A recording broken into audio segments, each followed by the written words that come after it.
Hello and welcome to this week's bonus episode of Planet Critical, the podcast for a world in crisis.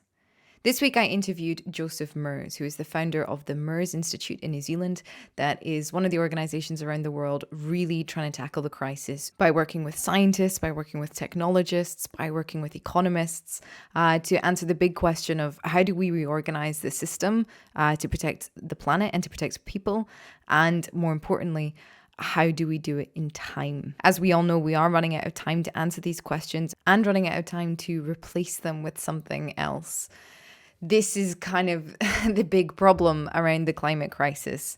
2030 is the big date. That's the big bell. Everybody's very concerned that 2030 is the point of no return.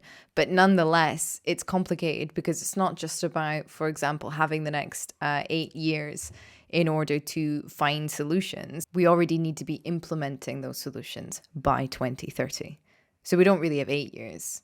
We've got 6 or 4 or 2 or none at all, according to some people. This interview with Joseph was therefore really, really interesting because one of the projects that the Merz Institute is attempting is an information campaign using the models, data, tools of advertising in order to change consumer behavior.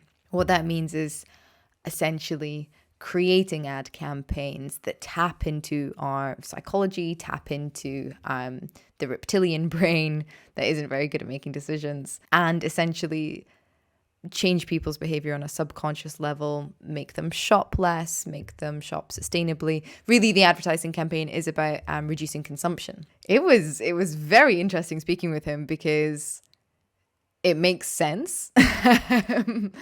And yet it's terrifying. That's why I flagged to him, the idea of being manipulated like that under the guise of urgency. And he says, well, we're manipulated every day by advertising campaigns anyway. It's not that we're creating some dark, dangerous technology that in the wrong hands could wreak havoc on the human race. The technology is out there.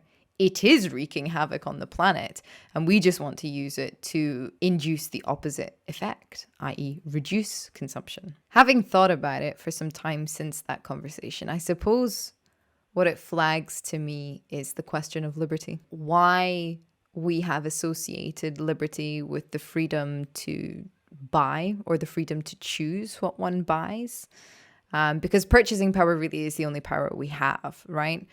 We are consumers more than we are citizens. And it is only as consumers that we can effect massive changes. Just look at the plastic versus paper thing, even though that's a disaster. And you can listen to episode 6, way back on episode 6, if you want to hear how that's a disaster with Hunter Bliss. I found it very interesting that my initial response to this program was a kind of terror, the fear of being manipulated, even if it is for a good cause. Because ultimately what Joseph and his team are trying to do is effect just one change, reduction. And yet somehow, because of the illusion of choice with advertising for goods, it seems less terrifying to be manipulated on a subconscious level about what I want to buy. And that somehow I don't see that as a behavior change. When it comes to making consumer choices, we are laboring under the illusion of choice. And I think what was particularly initially scary about Joseph's idea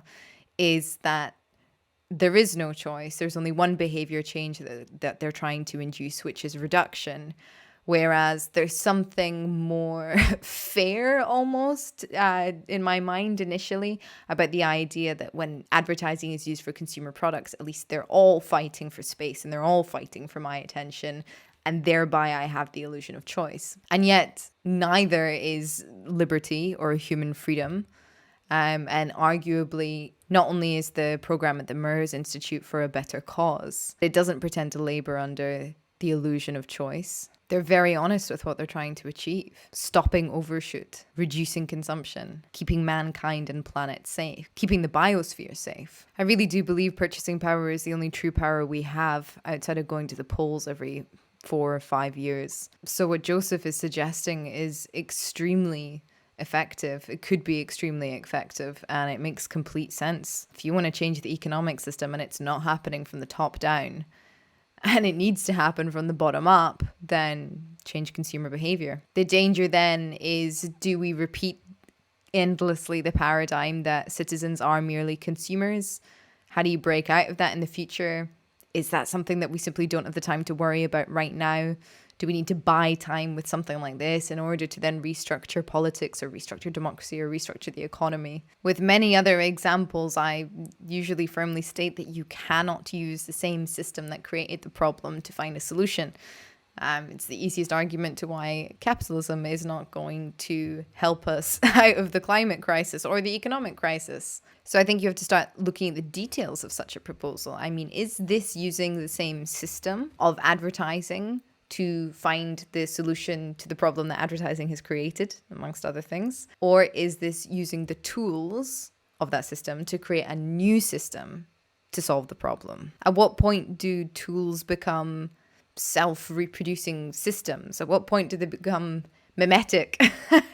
Can a tool be used outside of a system? What is the ontology of tools?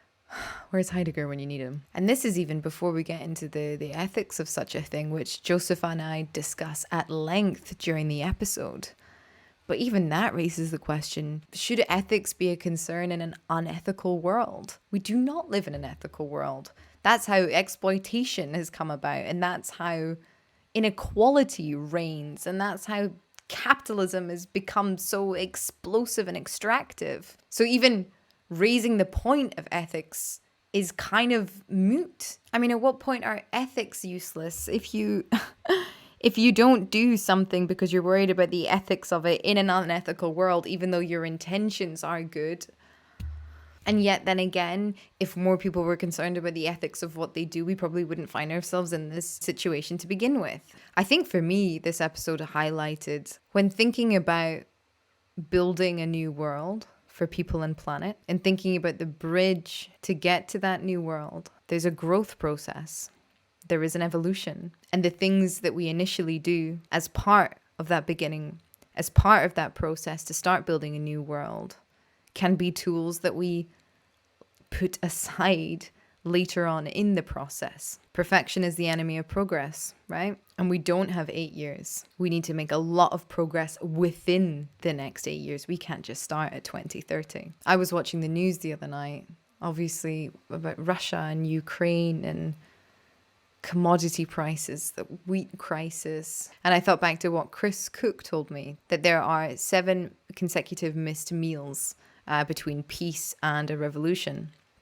And I found myself wondering if perhaps Russia's invasion of Ukraine and all of the devastation that it's causing will in fact somehow manage to engender some of the behavioural changes that we need to see happen to combat the climate crisis. And then immediately I found myself thinking, well, also maybe rather than socialist revolutions happening around the world, maybe people will turn to authoritarian regimes to protect themselves from the threat of nuclear war. And if people vote in authoritarian regimes to protect themselves and their territories and their nations, which always impedes the progress of international treaties which now need to be created and upheld in order to protect the climate, then we're going to see us lose years and years of progress. Urgency, action, ethics. Horribly, we don't have time for these questions anymore. I'd be very interested to know what you think of this and of the episode with Joseph, so please leave a comment below. Also, if there's anybody that you want me to interview or if there's anything that you think I can improve, leave it in the comments and I will see it. Remember to subscribe to Planet Critical on this channel, and if you are enjoying the podcast, do consider supporting Planet Critical on Patreon. The link is in the description box below. To my patrons and everybody who is supporting the podcast, a huge thank you. This work would not be possible without you all. Thank you everyone for watching. I hope this was valuable, and I will see you next week.